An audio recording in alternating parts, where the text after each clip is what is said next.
اللہ تعالیٰ نے انسان کو اس دنیا میں بنایا، یہ ساری دنیا انسان کے لیے بنائی،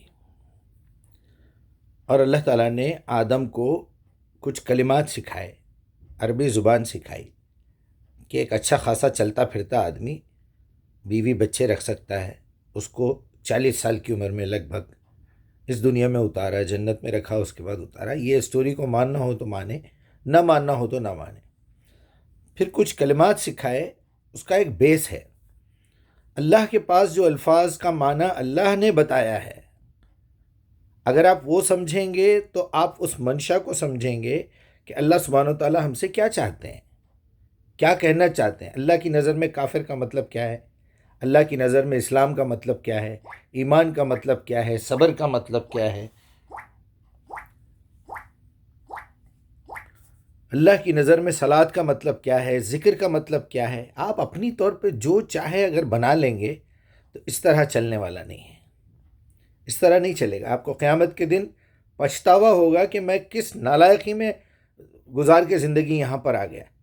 مجھے اگر پتہ کرنا ہے کہ اللہ کی نظر میں صلات کا مطلب کیا ہے، صبر کیا ہے، ہدایت کیا ہے، گمراہی کیا ہے، اسلام کیا ہے، ایمان کیا ہے، نفاق کیا ہے، زکوٰۃ کسے کہتے ہیں، تزکیہ کیا چیز ہے، حج کے معنی کیا ہے، مسلم کون ہے، منافق کون ہے، کافر کون ہے، ملحد کون ہے، تو وہاں جانے کے بعد آپ کو پتہ چلے گا کہ ہاں جو پرچہ میں لکھ کے آیا ہوں مجھے وہ الفاظ کے معنی نہیں معلوم تھے۔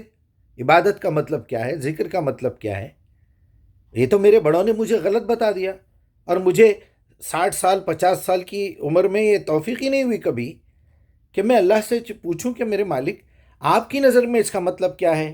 آپ تو بغیر کسی رسول، بغیر کسی کتاب، بغیر کسی کمیونیکیشن کو بار بار یہ کہہ رہے ہیں کہ میں تو تمہارے ساتھ ہوں، ہمیشہ میرے فرشتے تمہارے ساتھ ہیں، تم بے فکر رہو، تم کیا کیا کرنے والے ہو سب مجھے پتہ ہے۔ اگر اللہ سبحانہ و تعالیٰ سے کمیونیکیشن کرنا ہے تو دو ہی چیزوں سے کرنا ہے، اس کا ریزن دو ہی ہے۔ ایک یہ کہ یا اللہ میں کمزور ہوں، انسان ہوں، خطا کار ہوں، غلطیوں کا پتلا ہوں، نسیان سے بنا ہوا ہوں، انسان بھلکڑ کو کہتے ہیں عربی میں بھول سکتا ہوں، لیکن میرے اندر حرامی پن نہیں ہے۔ بھول سے، بشری کمزوری کی وجہ سے اگر میں کچھ کر لوں تو کر لوں غلطی، میں فوراً احساس ہوتے ہی میں توبہ کر رہا ہوں، تو یا تو آپ استغفار کریے، بلکہ کریے، استغفار کریے، یہ بھی بول کے استغفار کریے یا اللہ مجھے ابھی تو پتہ نہیں چل رہا، لیکن میں پھر بھی آپ سے اپنے تمام خطاؤں کی، تمام گناہوں کی معافی مانگتا ہوں جو میرے شعور میں بھی نہیں ہے ابھی تک، لہٰذا مجھے اس کا شعور عطا کیجئے اور جو ہے یہ کیجئے۔ اور دوسری چیز ہدایت پوچھنا ہے آپ نے، تو یہ بہت بہت امپورٹنٹ چیز ہے۔ تو آپ کا تعلق اپنے رب کے ساتھ اس کے بتائے ہوئے مطلب پہ ہونا چاہیے۔ وہ ہمارے مولوی، یہ محدثین، یہ مفسرین، یہ مترجمین نہیں بتائیں گے۔ انہوں نے بھی خود غلط راستہ چنا ہے، ان کو بھی شیطان نے، ابلیس نے بھٹکایا ہے، اور جو ہے یہ آپ کو بھٹکا رہے ہیں۔ آپ کا جب تک اپنے رب کے ساتھ تعلق پیدا نہیں ہوا آپ راہ راست پہ نہیں آ سکتے۔ یاد رکھ لیجئے میری بات، یہ پکڑ ہوگی ہماری اللہ کے پاس۔